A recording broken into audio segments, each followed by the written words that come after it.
الله الرحمن الرحيم يا أيها الذين آمنوا كلوا من طيبات ما رزقناكم واشكروا لله إن كنتم إياه تعبدون إنما حرم عليكم الميتة والدم ولحم الخنزير وما أهل به لغير الله فمن اضطر غير باغ ولا عاد فلا إثم عليه إن الله غفور رحيم.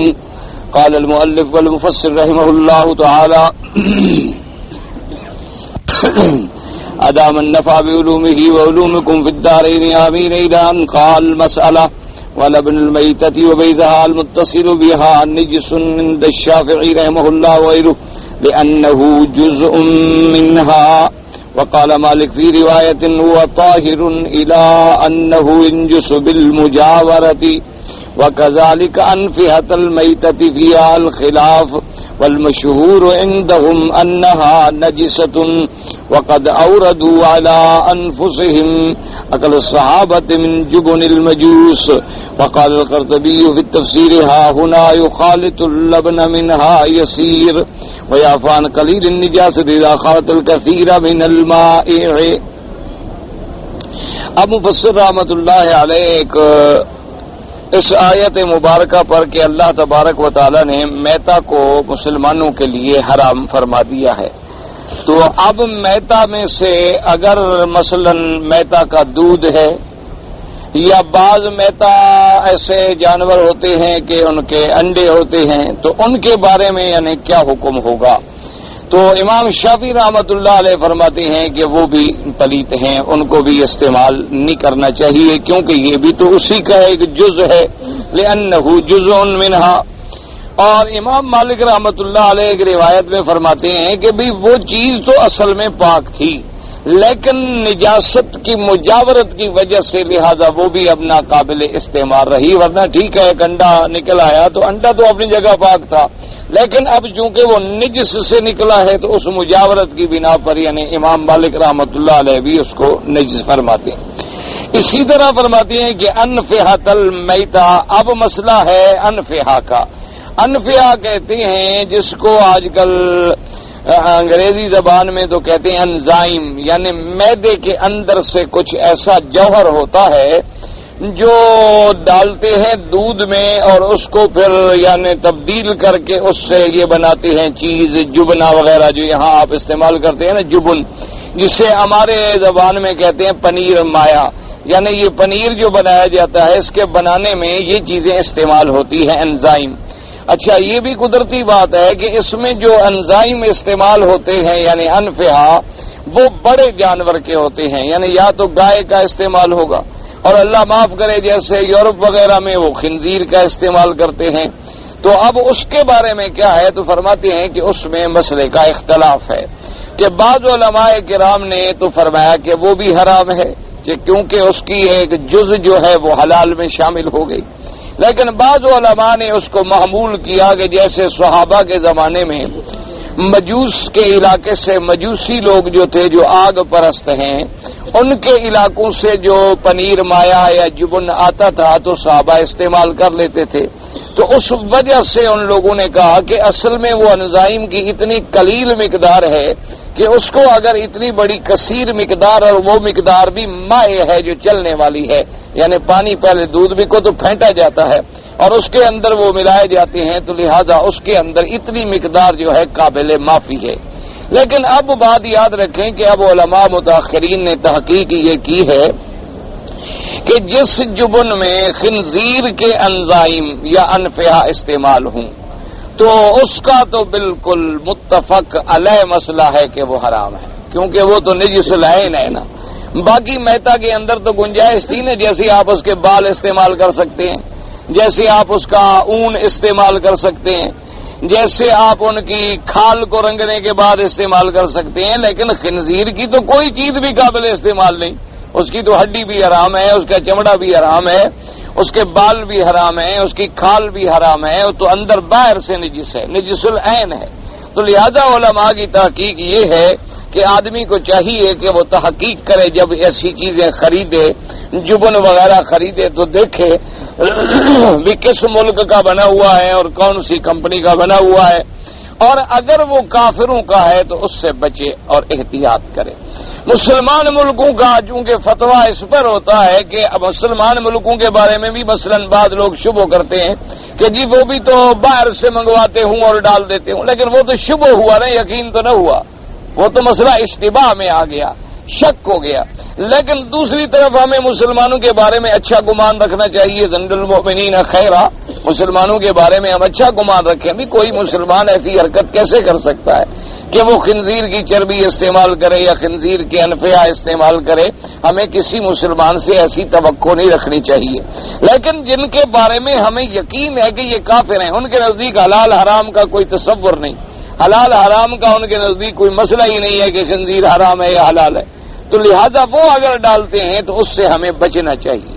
اسی طرح جن چیزوں میں اس کی چربی استعمال ہوتی ہے، مثلا جتنے بڑے بڑے قیمتی صابن ہیں یہ نہانے کے، غسل کرنے کے، جتنے یہ قیمتی زیادہ ہوں نا اتنے خطرناک ہے کہ اس کے اندر جو ہے وہ بھی خنزیر کی چربی ملا دیتے ہیں اور وہ صابن میں استعمال ہوتی ہے۔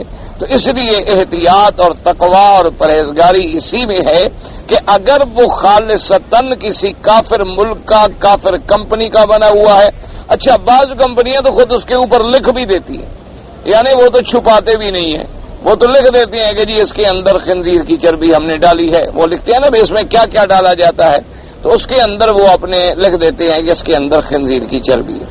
اچھا اسی طرح دوائیں ہیں، تو اب ان کے بارے میں بھی متاخرین علماء کا یہ حکم ہے کہ اگر متبادل دوائی ملتی ہے، مثلا ایک آدمی کو کھانسی ہے، ہمیں ایک سیرپ مل رہا ہے لیکن اس میں الکوہل ہے، اس میں الکوہل کی پرسنٹیج موجود ہے 5%، 10%، 20%، اگر اس کے متبادل کوئی دوائی موجود ہے جس کے اندر وہ چیز نہیں ہے تو پھر آدمی استعمال نہ کرے۔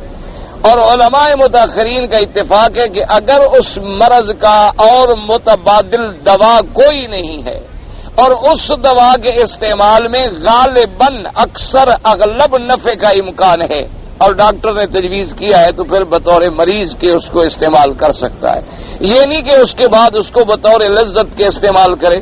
جیسے بعض لوگ ہیں نا، بعض ایسے سیرپ بھی آتے ہیں کہ جن میں الکوہل کی مقدار ہوتی ہے تو لوگ اس کو نشے کے لیے بھی پینا شروع کر دیتے ہیں۔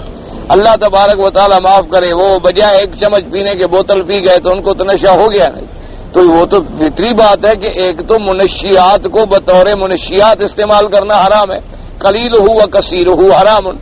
اور اضطرار میں جو ہمیں اجازت ملی ہے وہ کیا ہے کہ آدمی لازماً مضطر ہے، اب علاج کے علاوہ حل کوئی نہیں، اور دوسرا تجاوز نہیں کر رہا، اس سے زیادہ مقدار، بس ٹھیک ہو گیا ختم، اس کے بعد اس نے اس کو چھوڑ دیا کہ بھئی جب تک میں بیمار تھا میں نے استعمال کیا، اب میں ٹھیک ہو گیا تو مجھے کیا ضرورت ہے میں ان چیزوں کو استعمال کروں۔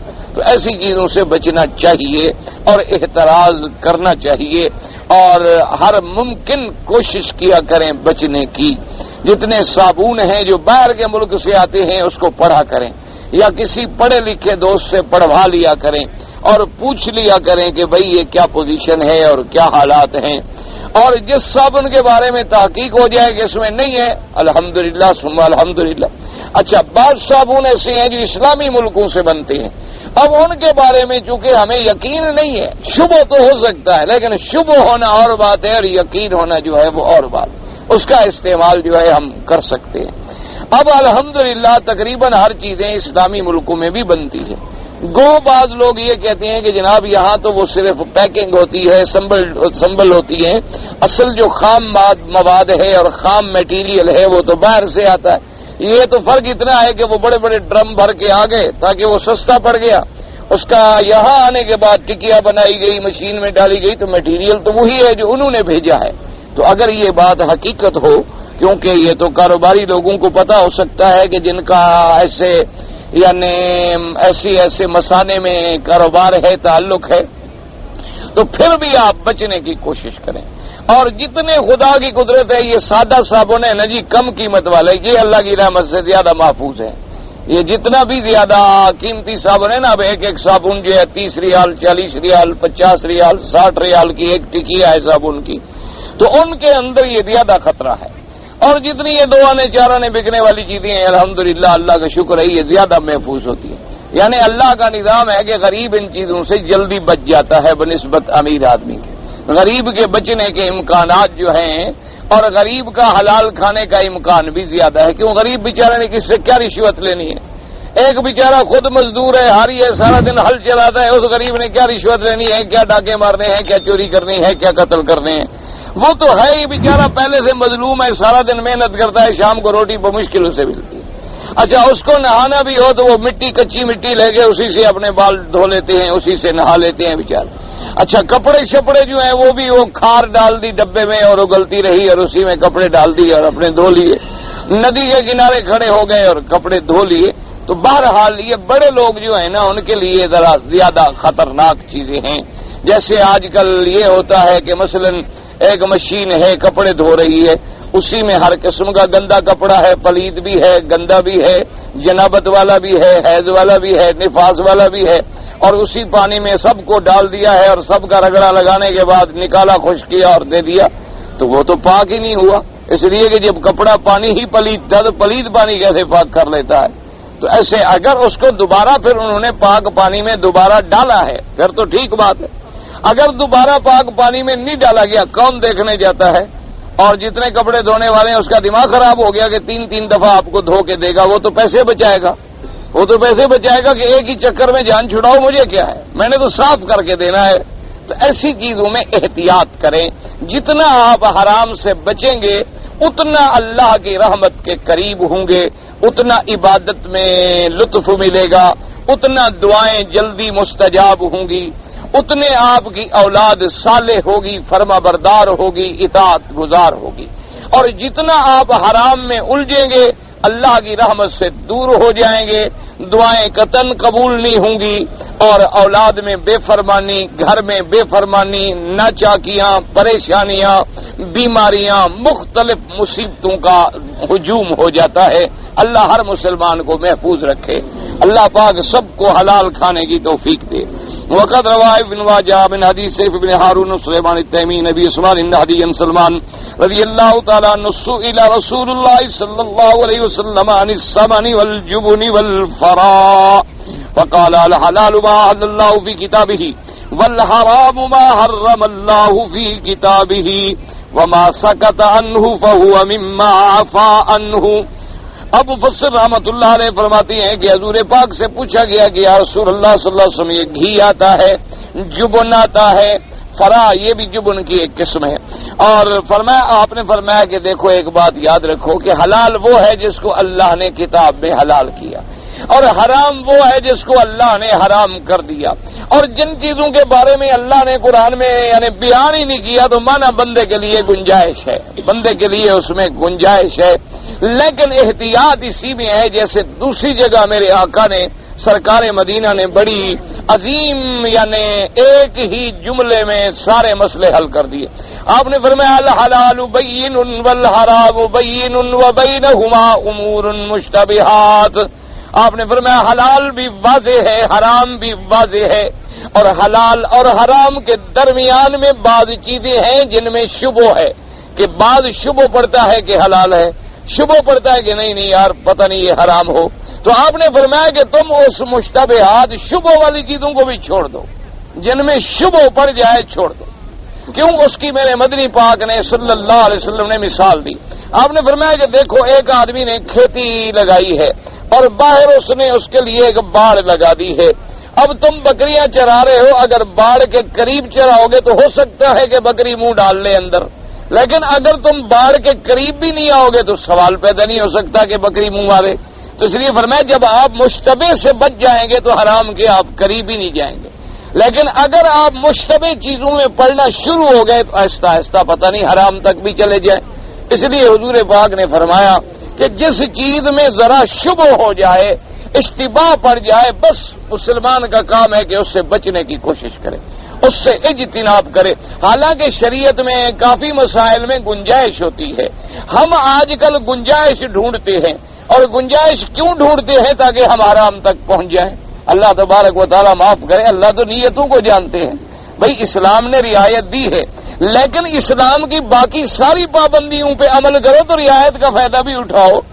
تم پابندیوں پر تو عمل کرنے کے لیے تیار ہی نہیں ہو، صرف رعایتیں ڈھونڈ رہے ہو. اس کا مطلب ہے کہ ہماری نیت یہ ہے کہ ہم اللہ معاف کرے حدود سے تجاوز کر جائیں. اس لیے ایسی چیزوں سے جن میں شبہ پڑ جائے ان سے بچنے کی کوشش کریں. اللہ تبارک و تعالی رحمت فرمائے. اب دیکھیں نا جی، مثال کے طور پر ایک آدمی بیمار ہو گیا، بے ہوش ہو گیا، اس کے لیے نماز نہیں ہے کہ جب تک وہ ہوش میں نہ آئے. اب ہر آدمی صرف یہ بہانہ ڈھونڈتا رہے کہ چلو کسی طرح بے ہوش ہی ہو جاؤں تاکہ نماز نہ پڑھنی پڑے. اب یہ معنی تو نہیں ہوتا رخصت پہ عمل کرنے کا. اب جیسے اسلام نے ایک رخصت رکھی ہے کہ اگر آپ مسافر ہیں تو روزہ نہ رکھیں، کیونکہ سفر میں کون تمہیں افطار کرائے گا، کون تمہیں سحری کرائے گا، اور پھر سفر میں تمہیں حسب منشا جو عادت ہوتی ہے بندے کے کھانے کی وہ بھی میسر نہیں ہوگا. اور پھر یہ ہے کہ مثلا تم ہوائی جہاز لیٹ ہو گیا، آگے گاڑی نہیں ملی، پھر گرمی کا وقت ہو گیا، پھر گاڑی میں آئے آگے مکان نہیں مل رہا، تو سفر کے اندر کافی تکلیف ہوتی ہے. اسلام نے اجازت دے دی کہ بھئی اگر تم مسافر ہو تو روزہ نہ رکھو، افطار کر لو، اور رمضان گزرنے کے بعد جتنے دن تم نے چھوڑ دیے تھے وہ قضا کر لو اپنی. اب اسلام نے کتنی بڑی اجازت دی. اب اس کا معنی کوئی یہ سمجھ لے کہ انشاءاللہ 29 شعبان کو ہم سفر پر ہی چلے جائیں گے تاکہ روزے کی جان تو چھوٹ جائے، اور پھر کہیں دیکھیں جی اسلام نے اجازت دی ہے، اسلام میں رخصت موجود ہے نا مسافر کے لیے. تو اللہ تو نیتوں کو جانتے ہیں کہ تم نے 29 شعبان کو سفر کیوں اختیار کیا، اس کو پتہ نہیں ہے. اچھا چلو تمہیں رخصت مل گئی، کیا تم نے پھر قضا کی؟ رمضان کے روزے نہیں رکھے گا وہ قضا کرے گا. اسی سے آپ اندازہ لگا لیں کہ جو آدمی رمضان المبارک کے روزے بھی نہ رکھے وہ کبھی قضا کرے گا. یعنی آپ اندازہ کریں کہ بی بی عائشہ صدیقہ امہات المومنین رضی اللہ تعالی عنہا فرماتی ہیں کہ میں اگر سفر میں بھی ہوتی تو میں روزے رکھ لیتی تھی. اب اس زمانے کے سفر کا بھی اندازہ لگائیں نا. آج کا سفر تو ہمارا ماشاءاللہ یعنی ایک سیر ہے، تفریح ہے. آج کا تو کوئی سفر ہی نہیں ہے کہ آدمی یعنی ایئر کنڈیشن بسوں میں جھولتا ہوا جاتا ہے، اپنے بستر پہ بھی اتنا آرام نہیں ملتا جتنا اس کو بس میں ملتا ہے.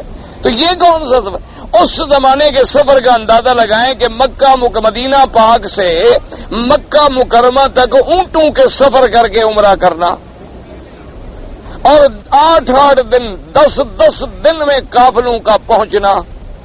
اچھا راستے میں مدینہ منورہ سے لے کر مکہ مکرمہ تک کوئی گہوہ نہیں، کوئی منزل نہیں، کوئی مسجد نہیں، کوئی پانی نہیں، کوئی حمام نہیں، سب پہاڑ ہی پہاڑ ہیں اور ریت ہی ریت ہے. اور یعنی گرمی ہے تو شدید گرمی ہے اور سردی ہے تو شدید سردی ہے، اور پھر اونٹوں پہ سفر ہو رہا ہے. لیکن بی بی صاحبہ فرماتی کہ میں روزہ رکھ دیتی تھی.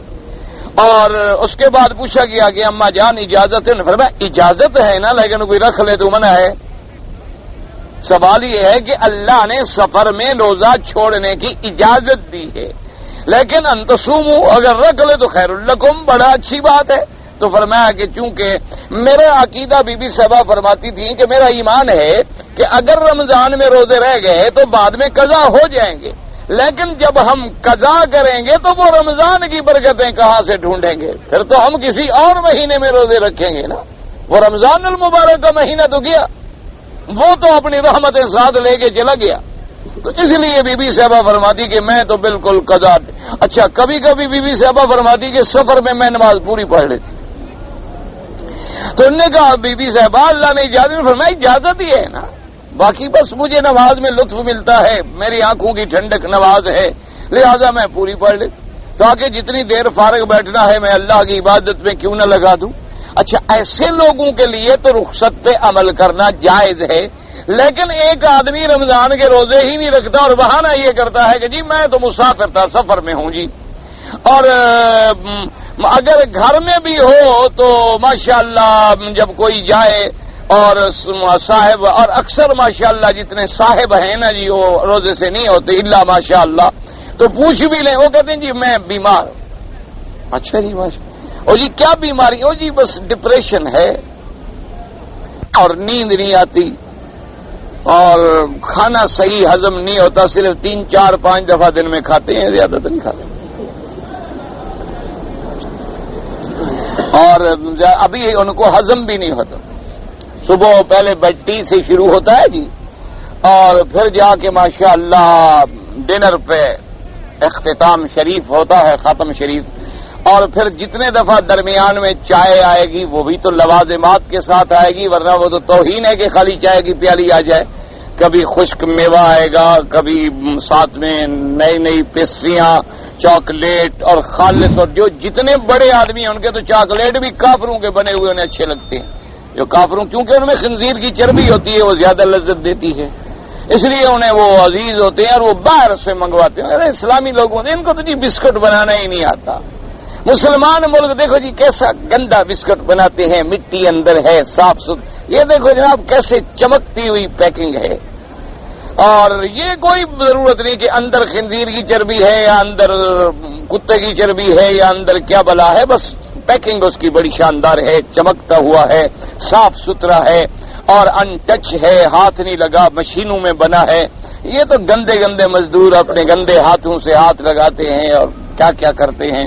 اس لیے ہمارے بڑے لوگ جو ہے نا جی، وہ مسلمانوں کے ملک کی کوئی چیز نہیں کھاتے، ماشاءاللہ اللہ نے ان کو بچایا ہے حلال کھانے سے، اللہ تبارک و تعالی نے ان کو محفوظ رکھا ہے۔ وہ پانی بھی باہر کا پیتے ہیں، کافی بھی باہر کی استعمال کرتے ہیں، اسی طرح چاکلیٹ، ٹافیاں، بسکٹس، یہ سب چیزیں ان کے لیے، بٹر، مکھن وکھن، یہ چیز ویز، یہ سب باہر۔ اور بڑے آدمی کی دلیل یہ ہے کہ جس کے دروازے کے پائیدان سے لے کر کھانے تک اور چمچ تک باہر کی چیز ہو تو سمجھے بڑا آدمی، یعنی اس کے بڑائی کی دلیل ہے، اس کے بڑے آدمی ہونے کی دلیل ہے۔ اگر اس کے گھر میں کہیں مصلی آپ کو نظر آ جائے تو سمجھو یہ بڑا آدمی نہیں ہے، یہ تو یار کوئی ملا شلہ ہے، یہ تو کوئی دکیانوسی ہے، ضرور اس کی بیوی جو ہے نا ضرور کسی ملا شلہ کے گھرانے سے ہوگی۔ کیا گھر میں اور مصلی مسلمان کے گھر میں؟ عجیب بات ہے۔ اللہ تبارک و تعالی رحمت فرمائے۔ بہرحال دعا کریں اللہ انہیں بھی ہدایت دے، اللہ ہمیں بھی ہدایت دے، اللہ پاک ان کے گھروں میں بھی دین لے آئے، ان کے گھروں میں بھی اسلام لے آئے۔ یعنی دکھ ہوتا ہے، آپ تصور نہیں کر سکتے۔ میں اللہ جانے خدا کا کعبہ میرے سامنے ہے، کسی پر اعتراض نہیں کر رہا، اللہ مجھے اعتراض سے بچائے، اللہ مجھے بغض سے بچائے، لیکن میرے بڑے بڑے دوست ہیں، ان کے گھروں میں جاتے ہیں آتے ہیں، یقین فرمائیں دکھ ہوتا ہے اور رونا آتا ہے گھر میں بیٹھ کے، ایک لمحے کے لیے بھی یہ تصور نہیں ہوتا کہ یہ مسلمان کا گھر ہے، یقین فرمائیں۔ میں یعنی درد سے کہہ رہا ہوں، اعتراض سے نہیں، اللہ مجھے اعتراض سے بچائے، کیوں میں ان سے بھی زیادہ گندا ہوں، اعتراض کیا کروں؟ اعتراض تو وہ کرے جو خود اچھا ہو، اعتراض میں نہیں کرا۔ لیکن آپ دیکھیں نا جی کہ اگر بیٹی سامنے آئے، لڑکی سامنے آئے اور وہ جناب پرس ہاتھ میں گھماتی ہوئی اور نچاتی ہوئی اور ڈسکو کرتی ہوئی گھر آ رہی ہے اور مہمان بیٹھے ہوئے ہیں اور وہ جناب کس کر رہی ہے، کیا کر رہی ہے، یہ مسلمانوں کا گھر ہے؟ انہیں آپ خدا کے لیے تصور کریں، ان کے گھروں میں بیٹھے ہوئے کبھی اذان کی آواز نہیں آئے گی۔ کیوں؟ اگر کوئی مسجد قریب ہے نا، وہ بڑا آدمی ہے، پولیس کو فون کر کے مائکروفون پھروا دیتا ہے ہارن کہ کیا ہے جی ہر وقت ملا شور کرتے رہتے ہیں، چھوڑو ادھر رخ کرو، پڑھتے ہیں نماز پڑھیں، کیا ہے لوگوں کو خواہ پریشان کرتے ہیں، اللہ اکبر کرتے رہتے ہیں، اللہ کا نام لیتے ہیں زور زور سے۔ چلو بھی کوئی مائیکل جیکسن کا گانا ہو وہ تو زور سے ہو، یہ کیا ہے کہ اللہ اکبر کا شور بچا رکھا ہے ان لوگوں نے، پاگلوں نے۔ اندازہ کریں یہ مسلمان ہے، ان کے دسترخوان پہ بیٹھے ہیں، آپ کو بالکل ہر چیز باہر کی نظر آئے اور وہ بڑے فخر سے آپ کو کہیں گے کہ جی یہ ڈش جو ہے نا جی یہ چائنیز ڈش ہے، یہ سوپ جو ہے نا جی یہ بالکل چائنیز سے اور سانپ کا بنا ہوا ہے، اسپیشل آپ کے لیے ہم نے منگوایا ہے۔ اندازہ کریں، آج بڑے آدمیوں کی علامت ہے چائنیز ریسٹورنٹ میں جا کے کھانا کھانا جس میں حلال حرام کا پتہ ہی کوئی نہیں۔ چینیوں کے نزدیک حلال حرام کا کوئی تصور ہے؟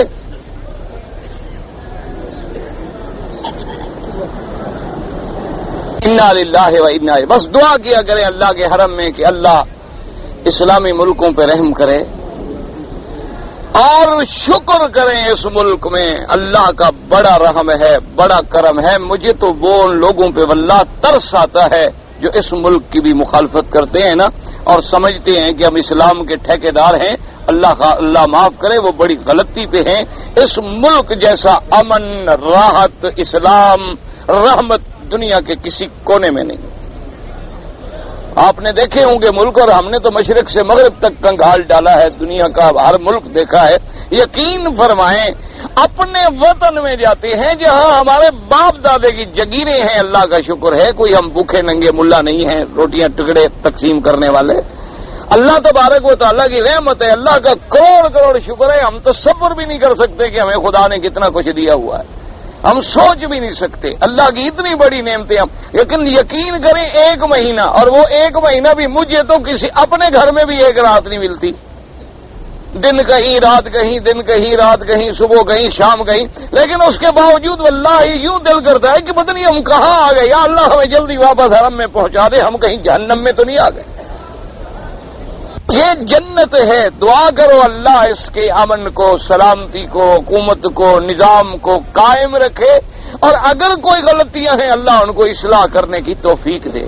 اللہ تبارک و تعالیٰ ان کو زیادہ سے زیادہ چلنے کی. یہ نہیں ہے کہ نعوذ باللہ کہ جو ایک خیر موجود ہو اس کو بھی ہم مٹانے کے درپے ہو جائیں، یہ بہت بڑی غلطی ہے. اللہ ان لوگوں کو ہدایت دے، اللہ تبارک و تعالیٰ انہیں سمجھ دے، اور ان کو پتہ کرنا چاہیے کہ اللہ نے جو ہمیں قرآن میں حکم دیے ہیں کہ اللہ کی اطاعت کرو، اللہ کے رسول کی اطاعت کرو، اور اپنے اولو الامر کی اطاعت کرو. اور فرمایا علیکم بالسمع والطاعہ، خبردار اطاعت سے باہر نہ نکلنا، اطاعت سے باہر نہ نکلنا. اور فرمایا جو اپنے مسلمان حاکم کی اطاعت سے خروج کر کے مرتا ہے گویا وہ جاہلیت کی موت مر گیا. ایسی باتیں کیوں اللہ نے فرمائی ہیں؟ اس لیے دعا کیا کریں. ہمارے پاس دعا کے سوا کوئی چیز نہیں، اور دعا ہی ایک علاج ہے. دعا کیا کریں مسلمانوں کے لیے، مسلمان ملکوں کے لیے، اور اپنے علاقوں کے لیے کہ اللہ ہمارے حال پہ رحم فرما دیں. اللہ تبارک و تعالی رحمت کریں اور ہم پر کرم فرما دیں. پروبی و کذالک حرمانی من حمل خنزیر سواء زکا اما تحتفن بھی. اللہ تبارک و تعالیٰ نے خنزیر کا گوشت حرام کر دیا، چاہے آپ خنزیر خود مر جائے یا چاہے تم ذبح بھی کرو تب بھی وہ حرام ہے. وَيَدْخُلُ الشَّامُ فِي حُكْمِ الْأَمِيمَّةِ تَغْلِيبًا أَوْ إِنَّ اللَّهَ يَشْرُ ذَلِكَ بِطَرِيقِ الْقِيَاسِ لَا رَأْيِ وَكَذَلِكَ حَرَّمَ عَلَيْهِمْ مَا أُحِلَّ بِهِ لِغَيْرِ اللَّهِ. اللہ تبارک و تعالیٰ نے لحم الخنزیر کو بھی حرام کیا تو شہم بھی حرام، چربی بھی حرام. اب مفسر فرماتے ہیں کیونکہ جب چربی بھی اس پر جب لحم آ گیا تو تقریباً وہ بھی حرام ہو گئی. یا یہ ہے کہ اس چربی پہ بھی گوشت ہوتا ہے، یا یہ ہے کہ قیاس سے ہوتا ہے. بہرحال اس کا گوشت بھی حرام ہے، چربی بھی حرام ہے، کھال بھی حرام ہے، تو اس کا ذرہ ذرہ حرام ہے، وہ نجس العین ہے. وَكَذَلِكَ حَرَّمَ عَلَيْهِمْ مَا أُحِلَّ بِهِ لِغَيْرِ اللَّهِ وَهُوَ مَا ذُبِحَ عَلَى غَيْرِ اسْمِهِ تَعَالَى من الانصاب والانداد والازلام ونحو ذلك مما كانت الجاهليه ينهرون له. وذكر القرطبي ان نصر مسين سوهدان امراه عمدت ارسا للابيا فنهرت فيه جذورا فقال لا توكل لانها ذبحت للصنم. اب اللہ تبارک و تعالی نے ان چیزوں کے بعد ارشاد فرمایا کہ انما حرم علیکم المیتۃ والدم ولحم الخنزیر وما اہل به لغیر اللہ، کہ مردہ جانور بھی حرام، خون بہنے والا بھی حرام، خنزیر بھی حرام، اور ہر وہ جانور جو اللہ کے نام کے سوا جس پہ کسی غیر کا نام پکارا جائے وہ بھی حرام. اس لیے فرماتی ہے وما اہل به لغیر اللہ. اب اس کی صورت سمجھیں کیا معنی یہ ہے کہ اگر ایک جانور کسی نے بت کے نام پہ کر دیا، جیسے مشرکین مکہ کہتے تھے کہ یہ اونٹ جو ہے لات کے نام پہ، لات ان کا بت تھا، خدا تھا. اچھا اب ذبح کرنے کے وقت بھی انہوں نے جب چھری چلائی تو کیا کہا؟ بسم اللہ بسم اللہ بسم اللہ، یعنی اللہ کا نام نہیں لیا. اس کے حرام ہونے میں تو کسی قسم کا کوئی خلاف ہی نہیں. یعنی جانور کو غیر اللہ کے نام پر تقرب کے لیے، قربانی کے لیے مختص کیا، پھر ذبح کے وقت بھی اللہ کا نام نہیں لیا گیا، تو یہ جانور بھی بالاتفاق حرام ہے. سمجھ آ گئی بات ایک. اب دوسری شکل ہے کہ جانور کو تو نام کیا گیا غیر اللہ کا. کیا مانا؟ کسی نے بت کے نام پر کر دیا. اچھا کسی نے مثلا فرشتے کے نام پہ کر دیا، کسی نے کسی پیر فقیر بزرگ زندہ مردہ استان قبر شریف کے نام پہ کر دیا، اب جب ذبح کا وقت آیا تو کہا بسم اللہ اللہ اکبر، ذبح کے وقت اللہ کا نام لیا، یعنی نیت تو یہ تھی کہ یہ جانور ہمارا فلاں بزرگ کی نظر ہے، یا فلاں آستان شریف کی نظر ہے، یا فلاں پیر فقیر کی نظر ہے، یا یہ نظر حسین نیاز حسین ہے، لیکن جب ذبح کا وقت آیا تو کہا بسم اللہ اللہ اکبر، یہ بھی حرام ہے۔ کیوں کہ اس کی اس میں کہتے ہیں اشتراک علت، کہ علت ایک ہو گئی کہ تقرب الی غیر اللہ، یعنی اللہ کے سوا جانور کو کسی غیر کے نام پر کرنا جو تھا وہ حرام ہے۔ جب وہ حرام ہے تو اب حرام کو چاہے آپ لاکھ دفعہ بسم اللہ اللہ اکبر پڑھتے رہیں، کیوں حرام جانور تو بسم اللہ پڑھنے سے حلال نہیں ہوتا۔ اب دیکھو نا مثلا خنزیر حلال ہے حرام ہے؟ حرام۔ اچھا اب کوئی آدمی خنزیر پہ بسم اللہ اللہ اکبر پڑھ کے ذبح کرے حلال ہو جائے گا؟ نہیں ہوگا۔ کیوں نہیں ہوگا؟ کہ اصل میں وہ جانور حرام ہے، پہلے حلال ہوگا تو بسم اللہ اللہ اکبر سے بھی حلال ہوگا۔ اب جب ہم نے اس کو غیر اللہ کے نام کی نیت کی وہ تو حرام ہو گیا، جب حرام ہو گیا اب حرام کو ہم لاکھ بسم اللہ اللہ اکبر پڑھتے رہے تو وہ حلال نہیں ہوتا۔ اس لیے جو لوگوں کے دماغ میں ہوتا ہے نا جی، جیسے آج کل ہمارے ہاں اللہ معاف کرے جاہلوں کے دماغ میں ہوتا ہے یہ پیر کے نام پہ ہے، فقیر کے نام پہ، قرآن شریف کے نام پہ ہے، مزار شریف کے نام پہ ہے، اور یہ جناب فلاں مزار کے نام پہ ہے۔ یہ تمام جو ہے عند اللہ بجمیع الائمہ، تمام ائمہ فقہا کے نزدیک قرآن و سنت کی روشنی میں یہ جانور حرام ہیں، چاہے لاکھ دفعہ بسم اللہ اللہ اکبر اس پہ پڑھتا رہے۔ اچھا اب جناب مسئلہ سمجھیں کہ جب کسی غیر کی طرف نسبت کر دی، اچھا اب ایک آدمی کہتا ہے کہ جی میں نے تو ثواب پہنچانے کا ارادہ ہے کہ میں جانور ذبح کروں گا، اس کا ثواب میرے فلاں بزرگ پیر کو پہنچے۔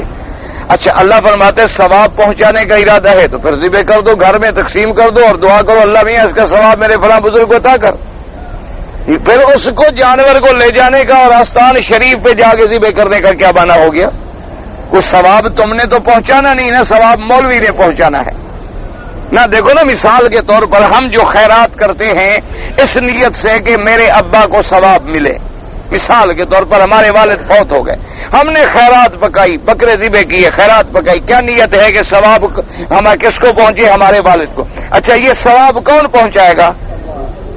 ہاں جی نا، ثواب آپ خود لے جائیں گے والد صاحب کے پاس مرنے کے بعد، قبر میں لے جائیں گے یا پارسل بھیجیں گے؟ کیسے بھیجیں گے ثواب؟ ہاں جی، یا وہ مولوی صاحب جس کو آپ نے بلایا ہوتا ہے ختم صغیر ختم کبیر پڑھنے کے لیے، وہ مولوی صاحب لے جاتا ہے ثواب؟ ہاں جی، آپ کو اعتبار بھی ہے کہ مولوی ثواب لے کے تمہارے باپ کو دے گا، اپنے باپ کو کیوں نہ دے دے؟ ہاں جی، جب ثواب اس کے پاس ہے تو وہ چاہے تمہارے ضروری ہے تمہارے باپ کو دے، اس کا باپ بھی تو دادا بھی کوئی تو مر گیا ہوگا، وہ ان کو کیوں نہ دے دے؟ کوئی گارنٹی ہے تمہارے پاس لکھا ہوا ہے۔ اچھا پھر مثلا ہم نے خیرات کی، اب اس کا ثواب کون دے گا؟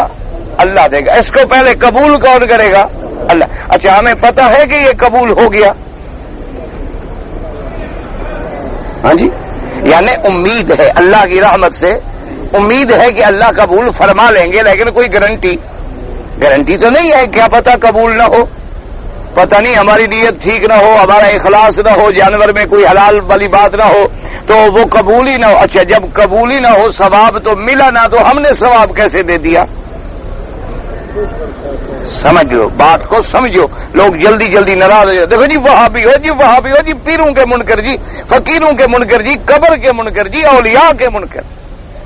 یہ باتیں نہ کریں آپ، خدا کے کعبے میں ہیں، ہم اولیاء کے منکر پہ اللہ کی لعنت بھیجتے ہیں، سمجھ آ گئی؟ اولیاء اللہ کے منکر پر ہم اللہ کی لعنت بھیجتے ہیں۔ ہم اولیاء کو مانتے ہیں، ان کی کرامات کو مانتے ہیں، الحمدللہ ان کی بزرگیوں کو مانتے ہیں، ان کی برکات کو مانتے ہیں، لیکن کوئی حکم شریعت کے خلاف ہو تو اللہ کے ولی بھی اس پہ راضی نہیں ہوتے، سمجھ آ گئی؟ اللہ کے ولی کی نشانی یہ ہے کہ وہ اللہ کے بندے ہوتے ہیں، اللہ کے حکم پہ چلنے والے ہوتے ہیں، اللہ کے حکم کے خلاف وہ کوئی کام نہیں کرتے، اگر کوئی دوسرا کرے تو اس پر کبھی راضی نہیں ہوتے، اس پہ کبھی راضی نہیں ہوتے۔ یاد رکھیں، ایسی نا مسئلہ سمجھنے والا ہے کہ بھئی ہم نے جب جانور کو غیر اللہ کے نام پہ کر دیا، اللہ فرماتے بس جب تم نے غیر کا نام لگایا تو یہ حرام ہو، اچھا جی، نظر اللہ اور نیاز حسین، ذرا مجھے یہ سمجھائیں، یہ مسئلہ مجھے سمجھ نہیں آیا۔ نظر اللہ اور نیاز حسین، اللہ کو نظر ہو گیا تو حسین کے لیے بچا کیا؟ بھئی جب منت اللہ کے لیے ہے تو پھر تو وہ اللہ کے پاس گئی۔ اچھا اگر حسین کے لیے ہے تو پھر اللہ کے لیے کیا مطلب؟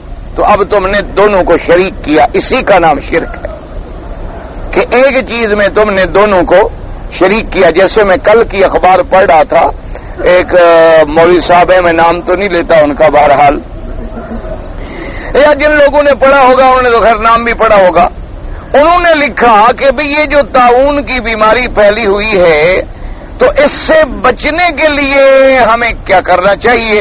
اس کے لیے انہوں نے وظیفے لکھے کہ بھئی مثلا طاعون سے بچنے کے لیے لوگ سورۃ یاسین پڑھیں، دعا مانگیں اللہ سے کہ اللہ اس بیماری سے مسلمانوں کو بچائے۔ اللہ اس وقت ٹھیک بات۔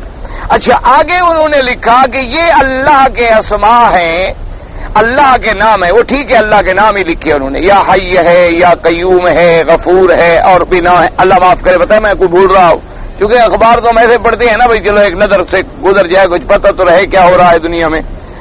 تو بہرحال انہوں نے لکھا کہ یہ اللہ کے اسماء ہیں، اگر یہ لکھ کر آپ گھر کے دروازے پہ لگا دیں تب بھی اللہ کی رحمت سے وہ بیماری اس گھر میں داخل نہیں ہو۔ چلو ٹھیک ہے۔ آگے لکھتے ہیں کہ ایک اور بڑا مجرب عمل بھی ہے کہ اگر آپ فلاں فلاں پیر کا نام لکھ کر بھی دروازے پہ لگا دیں تو طاعون نہیں آتا۔ اب آپ مجھے خدا کے لیے انصاف کریں، آپ اس جھگڑے میں نہ پڑیں کہ وہ بریلوی ہے میں وہابی ہوں، اس جھگڑے میں آپ نہ پڑیں۔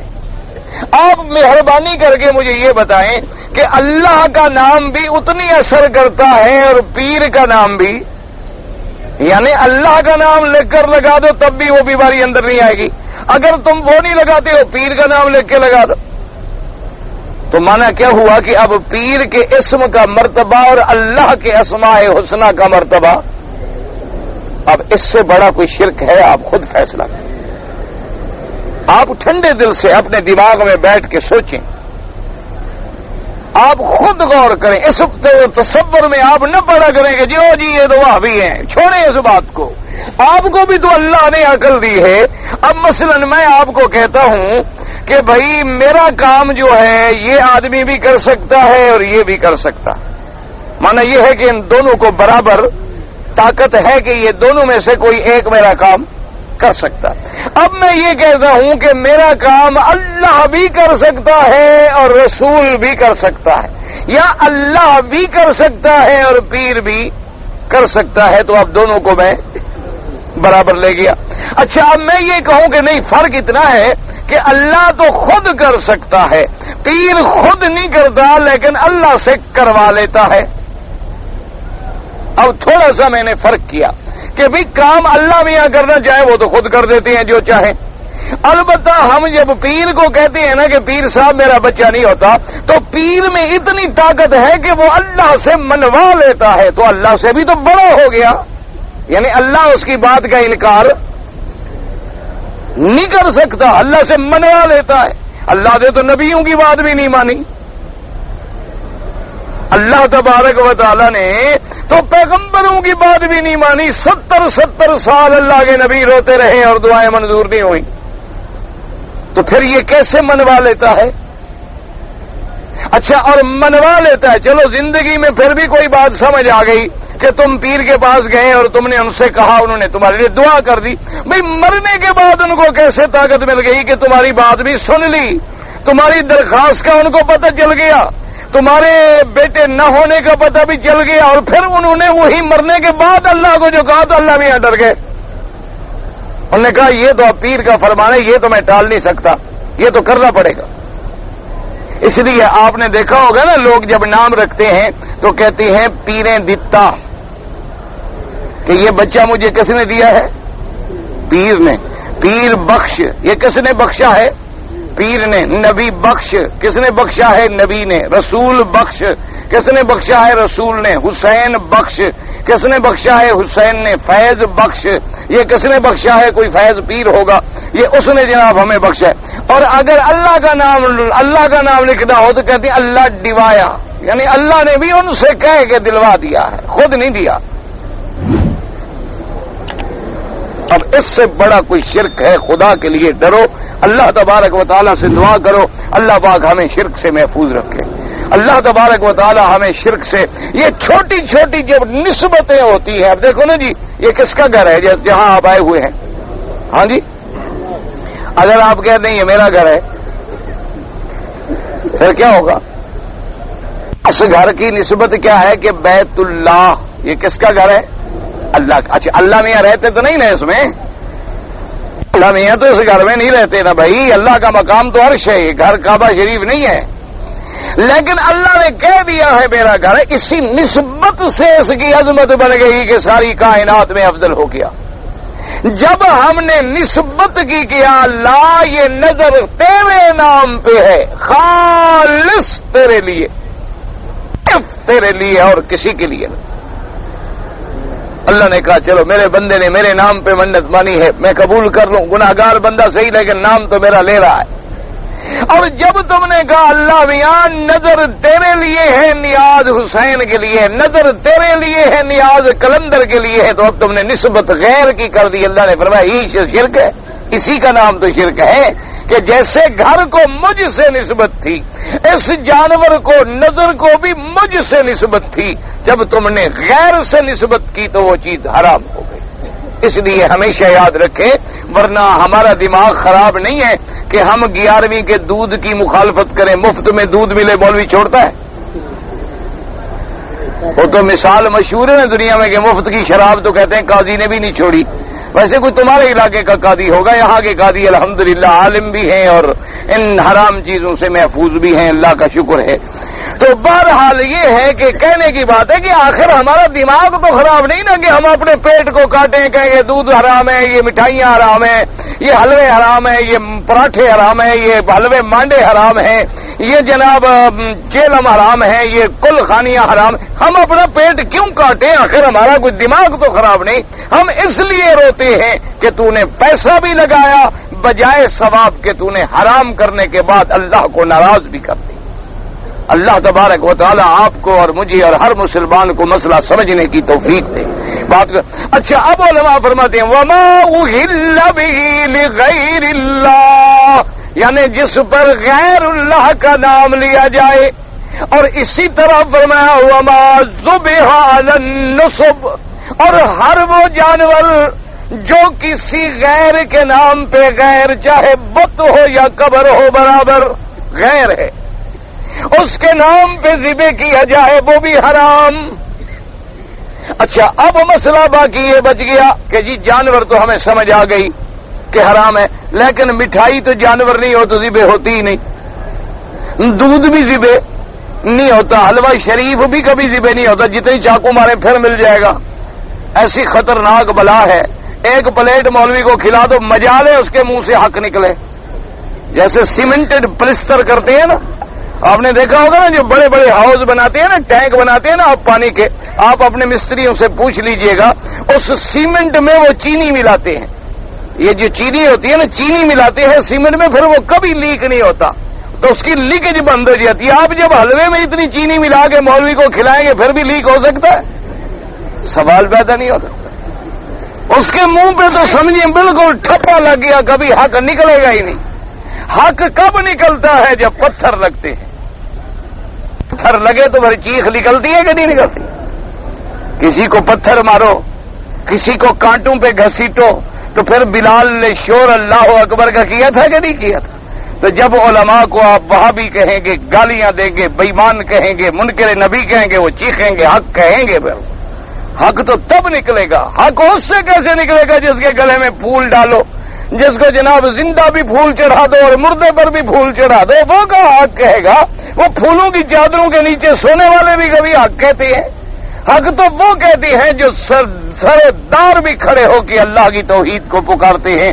کہ جب صحابی کو رضی اللہ تعالیٰ عنہ کو پھانسی پہ لے گئے تو مشرکین نے کہا کہ کوئی آخری تمنا ہے، کوئی تمنا ہو تو بات کرو۔ اس نے کہا ایک تمنا ہے، اگر پوری کر سکتے ہو کہ مجھے 2 رکعت نماز پڑھنے کی اجازت دے دو۔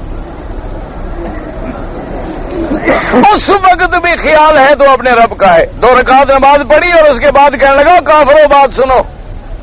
میرا دل کرتا تھا میں نماز لمبی کروں، لیکن میں نے سوچا تم کہو گے ڈر گیا ہے پھانسی سے، اس لیے میں نے 2 رکعتیں جلدی جلدی پڑھی ہیں، کہیں مجھے بزدل نہ سمجھو.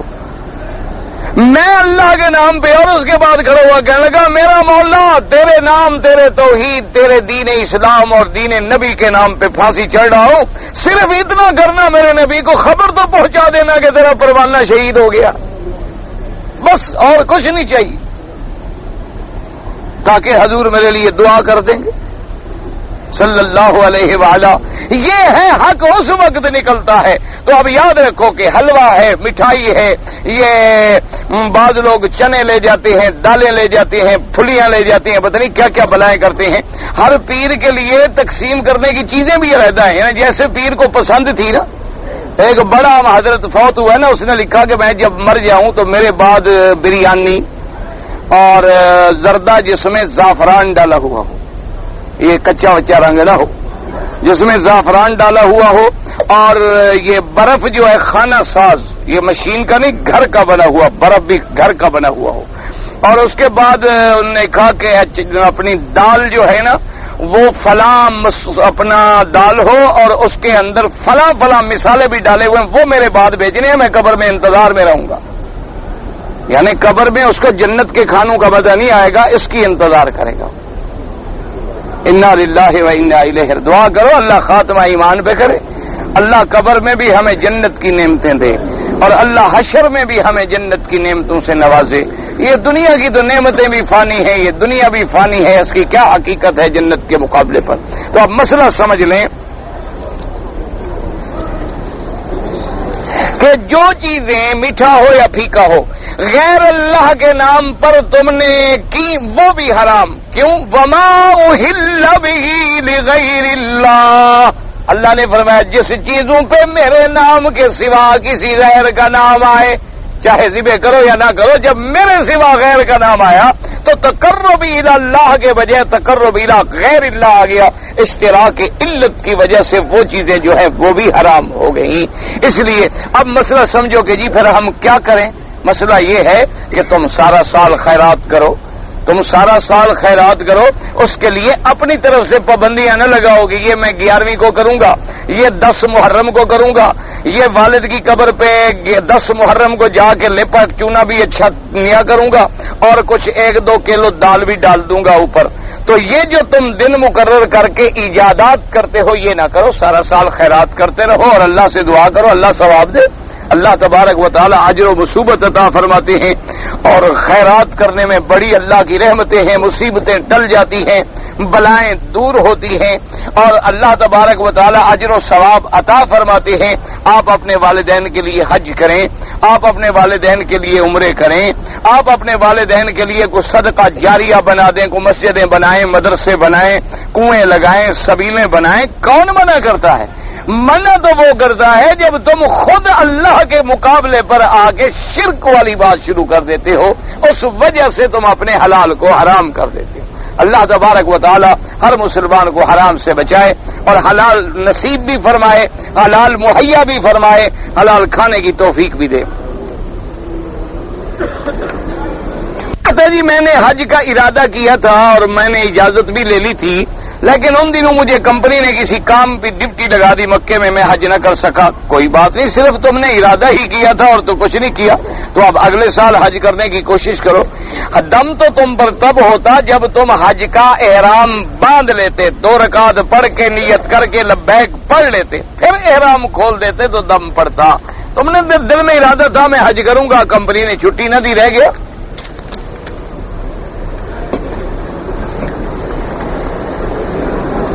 کہتا ہے جی بعض عالموں سے میں نے سنا ہے کہ حضور کی عمر مبارک جو ہے وہ تھی 90 سال اور 27 سال گزر گئے معراج شریف میں ماشاءاللہ. اس لیے باقی 62 سال رہ گئی، 63 سال رہ گئی. واہ بھائی واہ ماشاءاللہ. دیکھو کیسا مسئلہ حل کیا ہے مولوی نے. یعنی 27 سال حضور معراج کرتے رہے تو پھر بڑی کوئی پھر تو شان نہ رہا. شان تو تب تھا کہ رات بھی نہ گزری اور معراج ہو گیا. وہ تو قرآن کہتے ہیں تم نے یہ 27 سال کہاں سے نکال لیے. اسراب عبدہ لیلم من المسجد الحرام، اور لیلن کی بھی تنوین ہے، تنوین یفید للقلت ہے کہ رات کا بھی کچھ حصہ، یعنی ساری رات بھی نہیں لگی۔ کمال تو اسی میں تھا کہ اتنے تھوڑے سے وقت میں اللہ نے میرے مدنی کو کہاں کہاں پہنچا دیا، اور تم نے 27 سال لگا کر حضور کی شان بھی گھٹا دی، اللہ کے قرآن کا بھی انکار کر دیا۔ ایک بکرا نے دوسرے بکرا کو سینگ مار کے مار ڈالا، اس کے ثالث کر کے قیمت لینا درست ہے یا نہیں؟ اب یہ دیکھیں جی کہ اگر وہ آپ نے اپنے بکرے کو حفاظت سے رکھا تھا اور کسی نے حفاظت توڑ کے ایسے وقت میں کہ وہ باہر کھلا ہوا نہیں پھر رہا تھا اور اس کے جانور نے مارا، پھر تو آپ بدلہ لے سکتے ہیں۔ اور اگر دونوں جانور کھلے ہوئے تھے تو پھر آپ بدلہ لینے کے حقدار نہیں، جانور کو مارتا رہتا ہے۔ یہ تو وقت دیکھا جاتا ہے کہ وہ ٹائم کون سا تھا، جانور کے چرنے کا ٹائم تھا، دونوں جانور کھلے ہوئے تھے، دونوں جانور بندھے ہوئے تھے، دونوں جانور ایک گھر میں تھے، دونوں جانور علیحدہ گھر میں تھے، دروازہ کھول دے۔ اس شریعت کو ایسے مذاق تو نہیں کہ جو چمچا ہو کرتے پھرو، اس کے لیے تو ہر جزی دیکھنی پڑے گی۔ حلال جانوروں میں کتنا چیزیں حرام، حلال جانوروں میں کتنا چیزیں حرام ہے، مجھے تو مسئلہ سمجھ نہیں آیا، یہ مجھ سے خود پوچھنا۔ اگر شوہر اپنے بیوی کو مارے اور بیوی اپنے شوہر کو ابا جان کہہ دے تو مارنے میں تو چاہے دادا جان بھی کہہ دے کچھ نہیں ہوتا۔ جب تم مارو گے تو وہ تمہیں کوئی سرتاج اور میری جان اور صدقے جاؤں تو نہیں کہے گی، یہی کہے گی، کچھ نہیں ہوتا۔ نہ تم ابا بنتے ہو نہ وہ بیٹی بنتی ہے، بیوی بیوی ہے، پکی ہے، فکر نہ کرو۔ اور اسی طرح روز مارتے رہو، انشاءاللہ جلدی طلاق ہوگی۔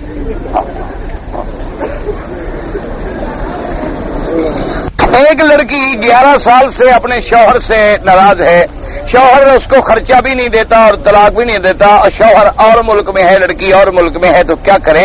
تو آپ قاضی کے پاس جا کے لڑکی کی طرف سے درخواست دائر کریں، وہ قاضی اس کو نوٹس بھیجے گا، اس سے خرچہ دلائے گا یا اس سے پھر طلاق دلوائے گا۔ یہ تو آپ محکمے میں جا کے باقاعدہ کارروائی کریں۔ ایک آدمی قرآن شریف کو چپل پہ رکھ کے سو گیا، اللہ بے ادبی سے بچائے، دعا کرو اللہ اس کو ہدایت دے۔ اسی لیے میں نے کہا نا، یہ بعض ہمارے لوگ ہیں نا آج کل نئے جن کو دین کا بڑا جذبہ ہے، وہ کہتے ہیں ہم جیسا دین اور کسی کے پاس ہے ہی نہیں، باقی دنیا میں کوئی مسلمان ہی نہیں، مسلمان ہی صرف ہم ہیں۔ اور ان کو یہ عادت بھی ہے کہ قرآن ایک کتاب ہے جی، عمل کرنا چاہیے، باقی جوتے پہ رکھ دو کیا فرق پڑتا ہے۔ وہ لوگ تو ہیں جو فتنے کے باعث ہیں سارے، اللہ تبارک و تعالیٰ سے دعا کرو اللہ ان کو ہدایت دے۔ کیوں؟ جب ادب نکل جائے گا، جب قرآن کا ادب نہیں پھر قرآن والے کا بھی ادب نہیں۔ جب تم قرآن کا ادب کرو گے تو قرآن والے کا بھی ادب کرو گے، پھر نبی کا بھی ادب ہوگا، پھر اللہ کے کلام کا بھی ادب ہوگا۔ جب ادب دلوں سے نکل جائے سمجھو دین نکل گیا۔ اللہ تبارک و تعالیٰ ہدایت دے ان کو بھی ہمیں بھی۔ زمزم کے پانی پینے کا کیا طریقہ ہے؟ جیسے باقی پانی پیتے ہو، بیٹھ کے پیو، 3 دفعہ سانس لے کے پیو۔ وہ تو صرف مسئلہ ہے کہ اگر کسی نے کھڑے ہو کے زمزم پی لیا تو گناہ نہیں ہوگا، کھڑے ہو کر زمزم پینا بھی جائز ہے۔ یہ مسئلہ نہیں کہ جب زمزم آئے تو کھڑے ہو جاؤ، یہ کوئی مسئلہ نہیں۔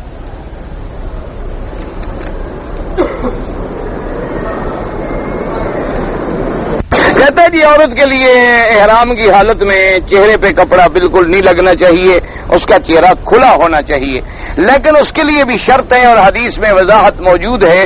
بی بی عائشہ صدیقہ رضی اللہ تعالی عنہا فرماتی ہیں کہ ہم جب احرام کے لیے آئے تو اگر ہمارے سامنے کوئی مرد قریب آ جاتا تو صدلنا علی وجوہنا، ہم اپنا کپڑا ڈال دیتے، اور جب مرد ہٹ جاتے تو پھر ہم اپنا کپڑا ہٹا لیتے۔ تو لہذا ایسی کوشش کریں کہ آدمی پردہ بھی رہے۔ یہ معنی نہیں ہوتا کہ پردہ کرے ہی نہیں اور بس کپڑا کھول دے اور وعلیکم السلام والا نہیں، اگر غیر مرد سامنے ہیں تو کپڑا ڈال سکتی ہے۔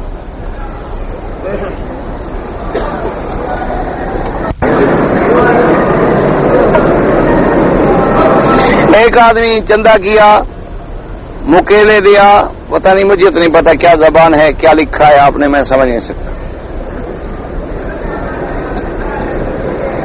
ایک آدمی نے خزان میں پیشاب کر دیا، پیشاب سوکھ گیا، پھر دھونا چاہیے چاہے سوکھ جائے، کیونکہ حدیث مبارک میں موجود ہے کہ ایک صحابی بیٹھے تھے، حضور پاک بھی بیٹھے، تو ایک صحابی نے کھڑے ہو کے مسجد میں پیشاب کرنا شروع کیا۔ صحابہ نے اس کو مارنے کا ارادہ کیا تو آپ نے فرمایا نہیں کچھ نہ کہو، پیشاب کرنے دو، بعد میں دھو ڈالنا، ورنہ حضور بھی فرما دیتے دھونے کی کیا ضرورت ہے، خشک ہو جائے گا تو خود بخود پاک ہو جائے گا، تو اس لیے اس کا دھونا ضروری تھا، ورنہ پانی حرام ہو جائے گا۔ اللہم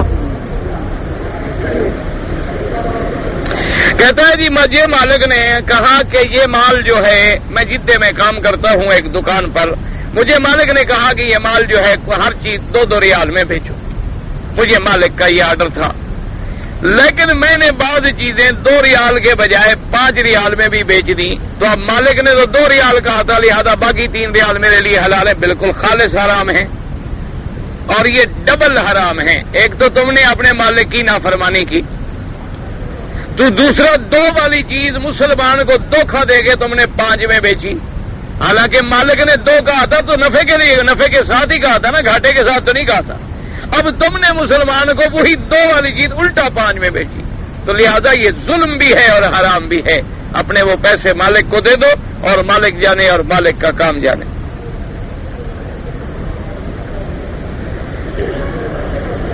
کہتا ہے جی کہ میری بیوی کا آپریشن ہوا ہے، جب بچہ پیدا ہوا تو آپریشن سے ہوا. اب اگر دوسرا آپریشن ہو تو خوف ہے. بھئی اس کا فیصلہ ڈاکٹر کر سکتا ہے، مولوی نہیں کر سکتا. یعنی اگر کوئی مسلمان لیڈی ڈاکٹر صاحبان متفق یہ فیصلہ کر دیں کہ اب حمل ہونے میں عورت کی موت کا خطرہ ہے، تو آپ حمل روک سکتے ہیں.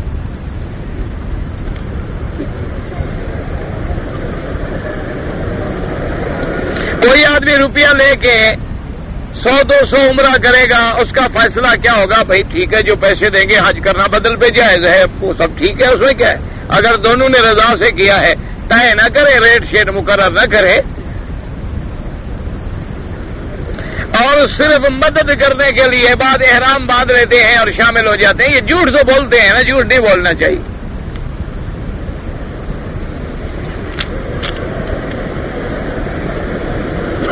یہ مسجد والا مسئلہ میں نے بتا دیا. حضور نے مسجد نبوی میں نماز پڑھی. داؤد علیہ السلام جو روزہ رکھتے تھے، ایک دن روزہ رکھتے تھے، ایک دن افطار کرتے تھے، وہ کیسے؟ تم نے خود تو لکھ دیا ہے نا کہ ایک دن روزہ رکھتے تھے اور ایک دن نہیں رکھتے تھے. کیسے؟ کیا مطلب؟ یعنی یہی کرتے تھے نا، یصوم یومن و یفطر یومن، ایک دن روزہ ایک دن چھٹی، ایک دن روزہ ایک دن چھٹی. کیسے؟ تو آپ نے خود لکھا ہوا، اب کیسے کا میرے پاس جواب نہیں.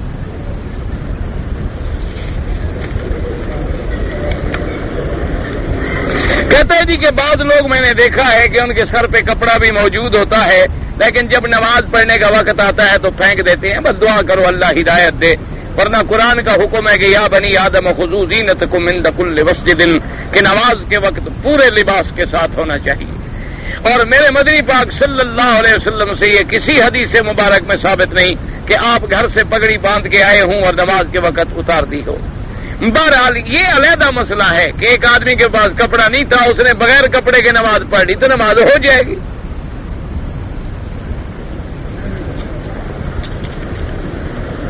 پاک ٹوپی مبارک اور اس کے بعد پگڑی مبارک.